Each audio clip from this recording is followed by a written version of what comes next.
Então vamos iniciar nossa escola bíblica. O assunto é Teologia em Perguntas e Respostas, parte 1. Eu vou fazer algumas perguntas que comumente alguns crentes costumam fazer, né? E eu mesmo estarei respondendo. E a gente vai usar esse sistema que eu gosto muito, irmãos. Eu não gosto muito de pegar um texto e ficar discorrendo sobre ele. Eu gosto de perguntas e respostas porque tem muitas coisas básicas no texto, né? Então, às vezes, perdemos tempo. E desta forma aqui, com perguntas e respostas, a gente vai onde está exatamente o questionamento sobre algo que esteja na palavra do Senhor, tá? Então, vou iniciar aqui com uma pergunta. Futebol é pecado? Irmãos, eu entendo que futebol não é pecado. Porém, tanto o torcedor quanto quem pratica a arte de jogar futebol deve viver em total vigilância, irmãos. Por quê? O futebol, a disputa ali por aquela bola, leva ao ódio, à prática de racismo, nós temos observado isso em reportagens, leva à violência, a rivalidades descabidas e até a morte. Por Jesus eu morro, mas por meu time de futebol eu não morro não, irmãos. Eu nunca fui ao estádio, nunca entrei no estádio. Se eu entrei, foi com uma finalidade nada a ver com futebol, é algum evento que estava ocorrendo ali. Culto, coisa assim, como já levei até minha filha. Mas, para assistir um jogo de futebol, eu não. Para quê? Aquilo pode gerar violência e até morte. Eu vou morrer por causa de divertimento, diversão, por algo lúdico? De forma nenhuma. Bom seria, irmãos, não se envolver com futebol. Mas isso não quer dizer também que seja pecado. Muitos cristãos são torcedores ao ponto de vir para a casa do Senhor com a camisa do seu clube de futebol. Eu já vi um pastor com camisa do clube de futebol, São Paulo Futebol Clube. Foi para a igreja, foi chamado para orar, irmãos. Ele foi lá, sorrindo, tranquilo, com a camisa do tricolor. Está certo isso? Pecado não é. Irmãos, pode ser lícito. A Bíblia não está ali dizendo que é pecado ir para a igreja com a camisa do clube de futebol, mas convém. Vamos ler 1 Coríntios capítulo 10, versículo 23. Todas as coisas me são lícitas, mas nem todas convêm. Todas as coisas me são lícitas, mas nem todas as coisas edificam. Edifica, irmãos. Vir para a igreja com camisa de clube de futebol. Aí um vem com a camisa do Palmeiras, outro vem com a camisa do Corinthians, outro vem com a camisa do Flamengo, outro vem com a camisa do Fluminense, outro vem com a camisa do Grêmio, outro vem com a camisa do Internacional. Justifica isso? Causar até rivalidade dentro da igreja, para que isso? A Bíblia diz que ao servo do Senhor não convém contender. Eu creio que tem gente que chega a faltar no culto para assistir futebol. Aí, irmãos, não tenha dúvida, aí, nesse ponto eu posso dizer que futebol é pecado.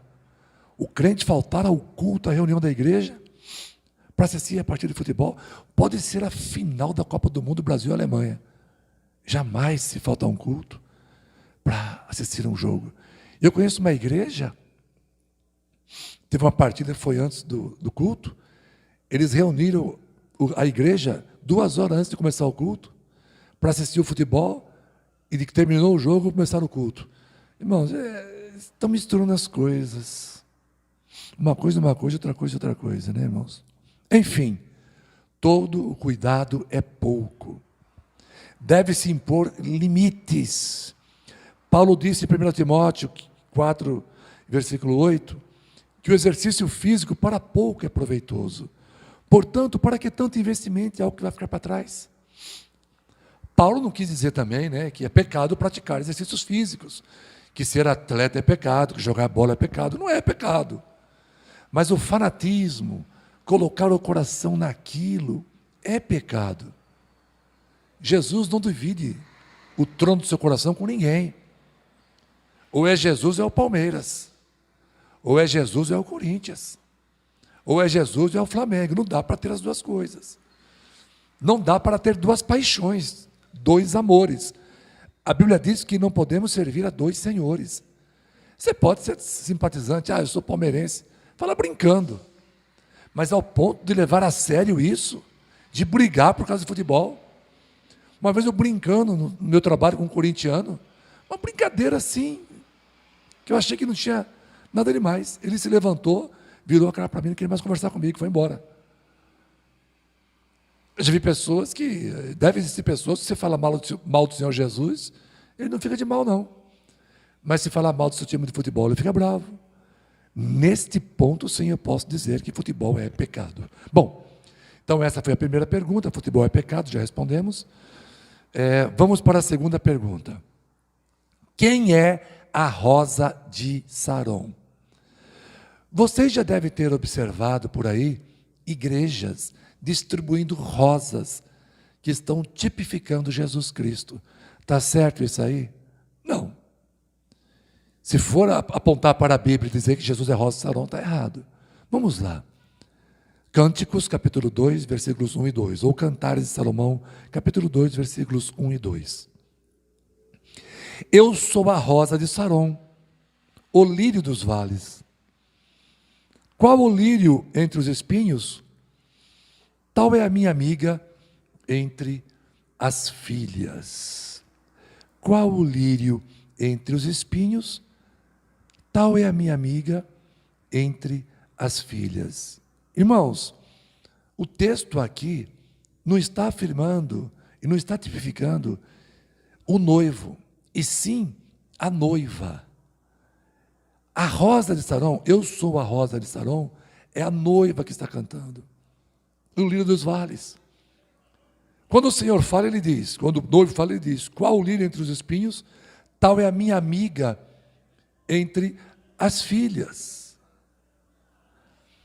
Então, a rosa de Saron, o lírio dos vales, não é o Senhor Jesus, é a igreja. Como está dizendo aqui, eu sou a rosa de Saron, e a gente costuma ler muito, Deus falando, eu sou. Então as pessoas imaginam que é Jesus, que é o Senhor, que é Deus falando que é a rosa de Saron. Ele não é a rosa de Saron, irmãos. A rosa de Saron é a igreja. Na verdade, nem havia rosas na Palestina, né? É uma outra flor que foi traduzida por rosa. Bom, apesar de alguns imaginarem, né, que a rosa de Saron seja um tipo de Cristo, não é isso que lemos na Bíblia. A rosa de Saron tipifica a igreja, que é a noiva. No original, era a nação de Israel, mas tipologicamente é a noiva, é a igreja. Quem afirma no texto, lido agora, né, que ser a rosa de Saron, não foi o noivo, e sim a noiva, tá bom? É mais uma dúvida. Então, se nessas igrejas foi distribuindo rosa, está errado isso aí. Está errado. Terceira pergunta. Confissão de pecados deve ser feita a Deus e aos homens, ou só a Deus, ou só aos homens? Quando nós erramos, pecamos contra alguém. Vamos ler Provérbios 28, 13. O que encobre as suas transgressões nunca prosperará, mas o que as confessa e deixa alcançará misericórdia. Quem esconde o pecado, irmãos, não alcança perdão, não vai prosperar. Mas aquele que confessa o pecado e abandona o pecado, vai alcançar misericórdia, o perdão do Senhor. O texto é claro, né? Temos que confessar os nossos pecados e os abandonar para alcançar o perdão. Mas a confissão deve ser aos homens e em todos os detalhes. Irmãos, temos que tomar cuidado com isso, tá?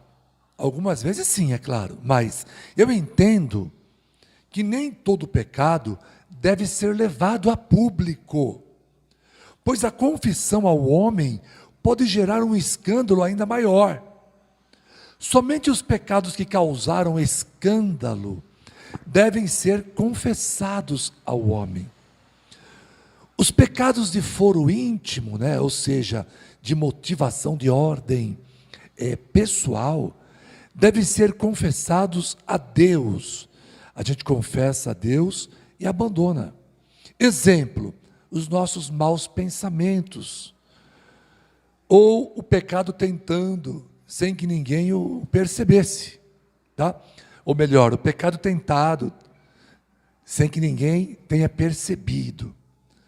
Já pensou se a gente tivesse que confessar todo o nosso pensamento pecaminoso? Cada vez que você pensa uma coisa errada, irmão, eu pensei em dar um tapa na cara. Você pensou, mas você não ia fazer isso. Aí você vai chegar no seu irmão, irmão, eu pensei em dar um tapa na sua cara. Para que vai confessar isso, irmãos? Para que confessar isso? Você vai gerar um mal maior. Tem pecados que quando você confessa, você gera um mal ainda maior. Os pecados que nós temos que confessar aos homens são pecados que as pessoas já sabem que nós cometemos. Alguém me viu fumando. Eu vou lá e confesso, irmão. Eu confesso que realmente eu estava fumando, eu peço perdão em nome de Jesus. Estão entendendo? Alguém me viu bebendo. Confessa. Não esconda o seu pecado. Mas se ninguém viu você bebendo, ninguém nunca, jamais viu. Você estava na sua casa, tudo fechado. Você deu um gole na cerveja. Ninguém viu. Peça perdão a Deus, Senhor. Eu não aguentei, dei uma tragada nesse álcool aqui. Prometo não fazer mais isso. Não quero mais pecar não, tá bom? Amém. Você não tem que sair pelas ruas. Atenção, atenção, pessoal. Tomei um copo de cerveja lá em casa escondido. Você vai gerar um mal ainda maior. Que mal, pastor? O escândalo. Então, a gente tem que tomar cuidado. A Bíblia diz para confessar e abandonar o pecado, ok. Mas nós temos que ter a mente de Cristo, ter a inteligência do Senhor para analisar cada situação. Tem pecado que não deve ser confessado, porque ele pode gerar um escândalo ainda maior. Porque ele pode gerar uma situação horrível. Se alguém já sabe do teu pecado, vai lá e confessa e acabou.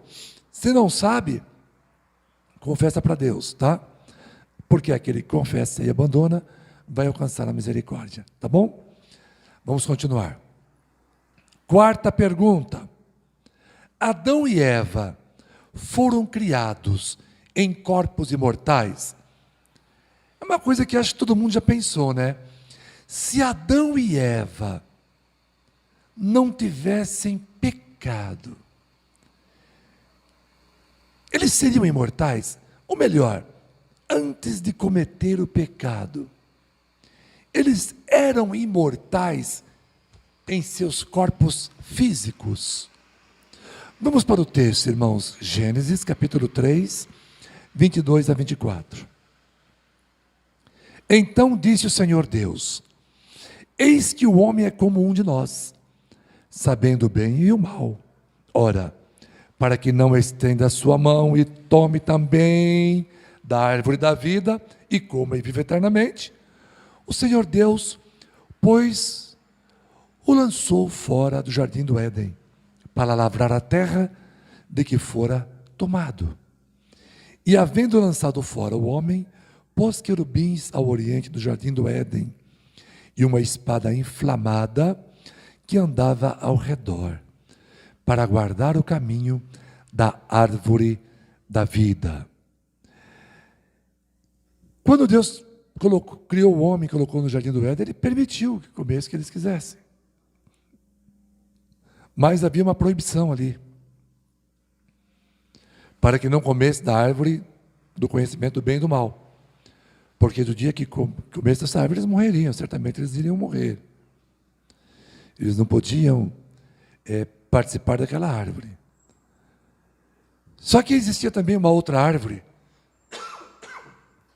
que era permitido comer, que era a árvore da eternidade, a árvore da vida. Eles se alimentando daquela árvore, não sei que árvore é essa, a Bíblia não diz. Eles se alimentando do fruto daquela árvore, eles viveriam para sempre. Era como uma árvore que mantinha o corpo imortal. Bom, eu entendo, irmãos, que a alma, ela foi criada imortal. A alma, o espírito, né? A alma e o espírito são imortais. Independentemente do pecado, eles são imortais. Eles não apagam. Mas o corpo, para ser imortal, ele dependia da obediência. Para que, evitando-se comer do fruto da árvore do conhecimento do bem e do mal, eles pudessem ter acesso livre à árvore da vida, tá? Que os tornaria sempre imortais. Observe que o texto afirma assim, que a árvore da vida, ela foi retirada, né, do jardim do Éden. Por quê? Para que também não a comesse. Por quê? Para que também, esse também se refere a que ainda, talvez que ainda não a tivesse comido.